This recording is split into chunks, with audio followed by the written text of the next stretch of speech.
नमस्कार, आप देख रहे हैं सुहेल टाइम्स न्यूज। आज की अपडेट हम आपको उत्तर प्रदेश के शाहजहांपुर जनपद से बताएंगे। शाहजहांपुर के मोहल्ला चार खंबा से एक मामला सामने आया है, जहां पर वर्षों पुरानी एक दुकान के मालिकाना हक को लेकर दो पक्षों में आपस में विवाद चल रहा है। बताया जा रहा है, एक तरफ तिलहर विधानसभा से पूर्व बसपा प्रत्याशी नवाब फैजान अली और दूसरी तरफ नबी अहमद उर्फ पप्पू, जो कि दोनों पक्ष दुकान का मालिकाना हक साबित करने में लगे हैं।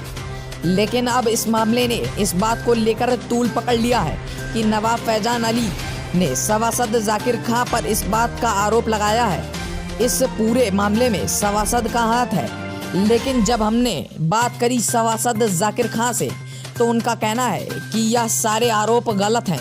एक गरीब मजदूरी करने वाले व्यक्ति की दुकान का विवाद चल रहा है। जब वह मेरे पास मदद के लिए आया तो मैं सिर्फ उसकी मदद कर रहा हूँ। वार्ड की जनता पिछले कई वर्षों से मुझको सभासद बनाती आई है, इसलिए मैं हमेशा जनता की सेवा करता हूँ, गरीब के साथ उसकी मदद करता हूँ। साथ ही उन्होंने कहा, यह सब नवाब फैजान अली ऐसे जमीन के कई मामलों में पड़े हैं जिन पर यह कब्जा करना चाहते हैं। फिलहाल दुकान का असली मालिक कौन है, इस बात की पुष्टि हमारा चैनल नहीं करता। खबर स्टेटमेंट के आधार पर चलाई जा रही है। ऐसी ताज़ा तरीन खबरों के लिए चैनल को सब्सक्राइब करें। शोएब जी, बताइए क्या मामला है आपका पूरा प्रॉपर्टी? ये हमारी ज़मीन है जी, ये हमारा नक्शा है जी, ये हमारा बैनामा है जी, ये उर्दू बैनामा है, इसका हिंदी ये है, इसका ये नक्शा है 1930 का बैनामा भी है, 1930 का नक्शा भी है। मामला क्या है पूरा आपका? जो मामला क्या है ये बताइए। मामला ये है कि इसमें फैजान अली हमारे जो हैं जी, इसमें दबंगगिरी दिखा रहे हैं और कब्जाना चाह रहे हैं। कौन फैजान खान? ये फैजान खान के लिए रहते हैं विधायक के लड़के। अच्छा, क्यों कब्जा क्यों करना चाह रही है? ये हमारा ज़मीन धमकियाँ दे रहे हैं और ये हमारी ज़मीन कब्जाना चाह रहे हैं ये हमारी ज़मीन कब्जाना चाह रहे हैं। ये मुकदमा आपका नबी अहमद उर्फ पप्पू। क्या मामला है आपका पूरा? ये मामला ये है कि सस्ता बिल्डिंग थी, जब हम तोड़ रहे थे नगर निगम से आर्डर मिला तो इन्होंने हमें बुलाया। किसने बुलाया? फैजान अली खान ने जी, नवाब सिकंदर अली खान के बेटे हैं जी, इन्होंने बुलाया। बोले साहब मेरे हाथ बेच दो जी, तो हमने कहा भाई बेचेंगे नहीं। जी, बोले तुम बेचोगे नहीं तो हम तुम्हारे पर मुकदमा कर देंगे फर्जी। जी, तो हमने पर गरीब आदमी, बच्चे छोटे छोटे हैं जी, और इन्होंने धमकियाँ दी। एसपी साहब के पास भी गए, वहाँ भी हमने दिखाया। कोतवाल साहब के पास भी गए, सब अपने डॉक्यूमेंट लेके वहाँ भी सब दिखाया। इन्होंने जो किया आपसे तुमसे किया, जब आपके पास कुछ है ही नहीं तो आप क्या करोगे? हैं, जब आपके पास कुछ नहीं है, सारी नक्शे पर मुकदमा करेंगे। आपके पास कोई एविडेंस है आपके इस प्रॉपर्टी के? सारे कागज सब है मेरे पास। दिखाइए कागज। ये उर्दू का बैनामा है, ये उर्दू का बैनामा जी। बैनामा कब हुआ था ये आपका? है 1930। 1930 के। ये किसने दिया था 1930 में? फजलुर रहमान चेयरमैन। अच्छा, 1930 का।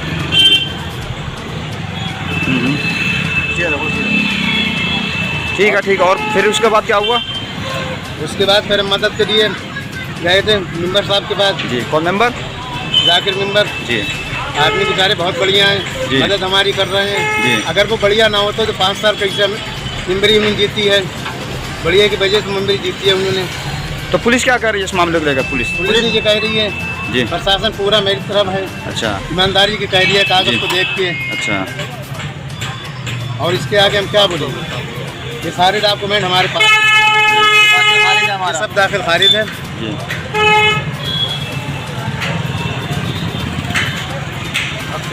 अब क्या चाहते हैं आप? हैं हम जो चाहते हैं कि भाई जी बिल्कुल पीछे से हट जाएं। हम गरीब आदमी हैं, हम इनका क्या बिगाड़ पाएंगे? ये विधायक की लड़की है, हम एक मजदूरी करने वाले आदमी हैं, ये देखिए सब हैं। तो पुलिस ने क्या कहा आपसे? पुलिस ने किया कि नहीं बेटा तुम्हारे साथ इंसाफ होएगा। अच्छा। हमने सर अगर मेरी हो तो मेरा इंसाफ होना चाहिए। सर हम गरीब आदमी हैं, जी, कोई मेरे पास कारोबार नहीं है, कुछ नहीं, मजदूरी करने वाले आदमी हैं सर। दबंगगिरी भी आपसे दिखाई गई? सावन से हम तोड़ रहे हैं सर, जिस सावन से हम तोड़ रहे हैं। अच्छा, उसके बाद जो है बात को जो है जब इन्होंने मुकदमा दायर कर दिया नक्शे के आधार पे, अच्छा, तब कौन तोड़ ले जी हमें कुछ मालूम ही नहीं सर। अच्छा, आगे हम कुछ कहना नहीं चाहते सर। ठीक हो। मेंबर साहब, आपके क्षेत्र का एक मामला आया है नबी अहमद उर्फ पप्पू का, क्या मामला है ये? वो मामला जो है, इनके परदादा ने, नबी अहमद के परदादा सकावत खान ने फजलुर रहमान चेयरमैन साहब से ज़मीन जो खरीदी थी 1930 में। 1930 का इनके करे बैनामा भी है, 1930 का इनके करे नक्शा भी है। उसको जब नगर निगम के द्वारा इसमें सर्वे करवाया गया बिल्डिंगों का, खस्ता बिल्डिंगों का, तो उसके आधार पर इनके कहने भी नोटिस आया होगा। मुझे तो नॉलेज नहीं थी। जब से नोटिस आया तो फिर जो अपने नगर निगम के आधार पर जब अपना तोड़ने लगे, जब तोड़ने लगे 2 महीने से बेचारे ऊपर की 3 मंजिल की इनकी बिल्डिंग की पट्टी पटाई थी, मान लो जो तोड़ने लगे, इन्होंने अपना परिवार शिफ्ट करा। फिर इनके बताने के हिसाब से इन्होंने बिजली कनेक्शन भी अपना कटवाया। जब तोड़ने लगे तो इन्होंने नवाब फैजान अली ने इनको बुलाया। नवाब फैजान अली के बाप के पास इनकी दुकान पहले किराए पर रही होगी। ये नवाब फैजान अली खान वही है जो पूर्व विधायक? जी, इनके वालिद साहब भी विधायक थे और इन्होंने भी इलेक्शन लड़े। नवाब साहब फैजान खान है। फैजान खान दबंग टाइप का आदमी है। जब बसपा सरकार में जो चुनाव लड़े थे, थोड़े सारे वोट से चुनाव हारे थे। कि हमारे मोहल्ला मंगई टोला में बगिया है, उस पर भी आए दिन इनकी नीयत खराब रहती है। इन्होंने आए किसी ना किसी दिन उस पर दबंगई दिखाते रहते हैं, कब्जा करने की कोशिश करते हैं। हमारे मोहल्ले वालों ने हमसे कहा, उस पर हमने कब्जा होने नहीं दिया। जब पप्पू नबी अहमद मेरे पास आए, उनका मेंबर साहब रोने लगे मेरे पास, मेंबर साहब मेरी मदद कर दो, जो हमें हड़का रहे हैं। तो हमने कहा तुम्हारी चीज़ तुमने तोड़ो जाके।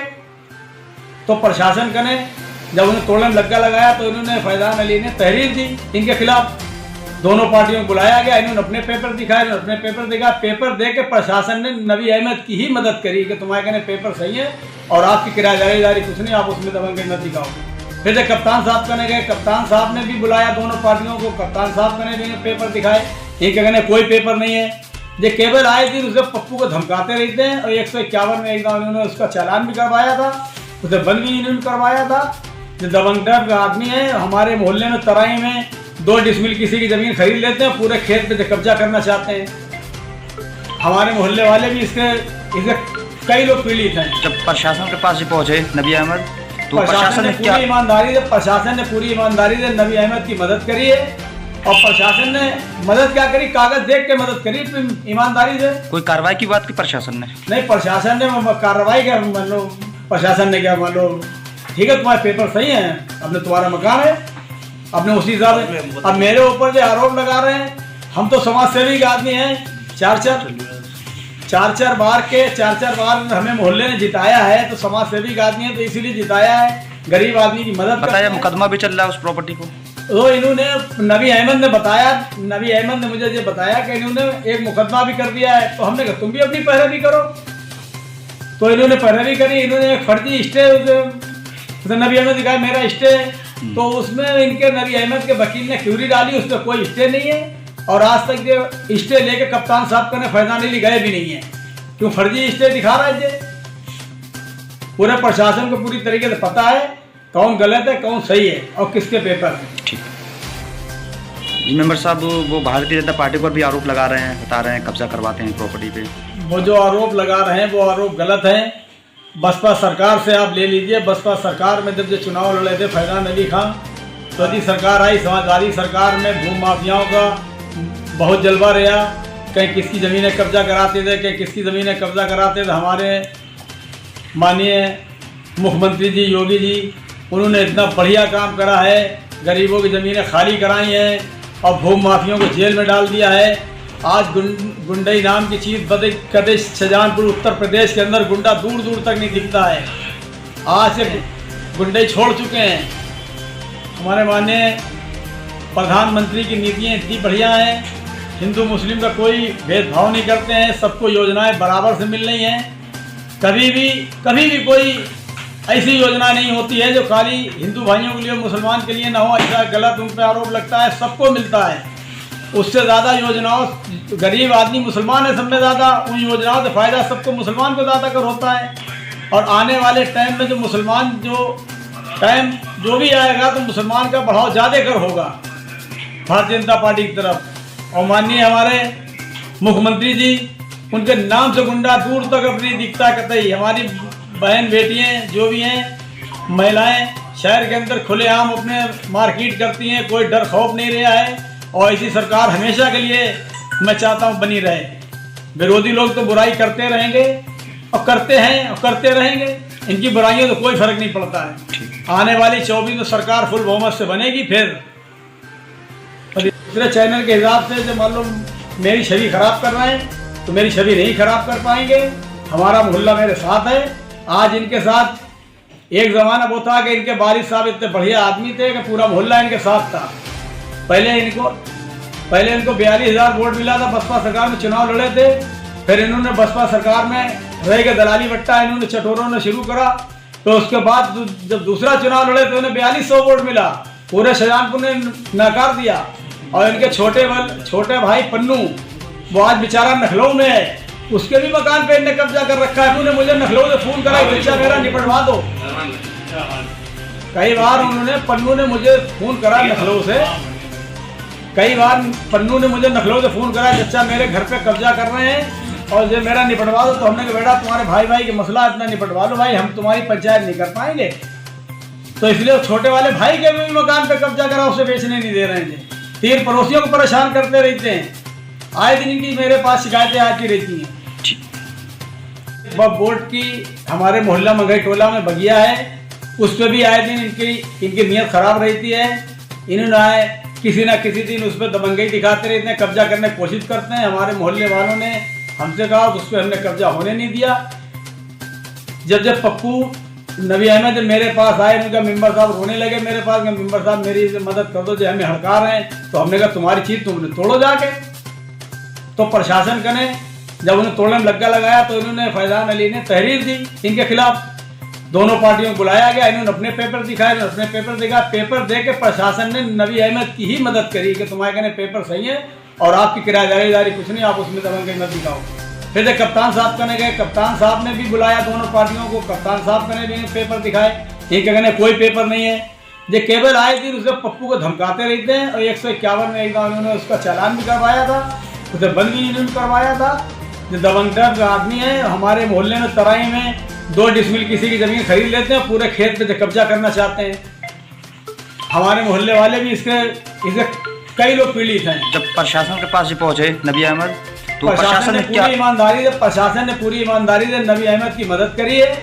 और प्रशासन ने मदद क्या करी, कागज देख के मदद करी ईमानदारी से। कोई कार्रवाई की बात की प्रशासन ने नहीं, प्रशासन ने कार्रवाई क्या, मान लो प्रशासन ने क्या, मान लो ठीक है तुम्हारे पेपर सही है, अपने तुम्हारा मकान है, अपने उसी हिसाब से। अब मेरे ऊपर जो आरोप लगा रहे हैं, हम तो समाज सेवी के आदमी हैं। 4-4 बार हमें मोहल्ले ने जिताया है, तो समाज सेवी का आदमी है तो इसीलिए जिताया है। गरीब आदमी की मदद बताया। मुकदमा भी चल रहा है उस प्रॉपर्टी को। तो इन्होंने नबी अहमद ने मुझे ये बताया कि इन्होंने एक मुकदमा भी कर दिया है। तो हमने कहा तुम भी अपनी पैरवी करो। तो इन्होंने पैरवी करी। इन्होंने एक फर्जी स्टे नबी अहमद दिखाया मेरा स्टे, तो उसमें इनके नबी अहमद के वकील ने क्यूरी डाली, उसमें कोई स्टे नहीं है। और आज तक ये स्टे लेके कप्तान साहब का फैजान अली गए भी नहीं है, क्यों फर्जी स्टे दिखा रहा है। पूरे प्रशासन को पूरी तरीके से पता है कौन गलत है कौन सही है और किसके पेपर है। मैं आपसे ये बात निवेदन तक कहना चाहता हूँ, अपने चैनल की तरफ से मेरी बात आप सब तक पहुँचाएं। मेरी बहुत खुशी होगी, आपकी मेहरबानी होगी।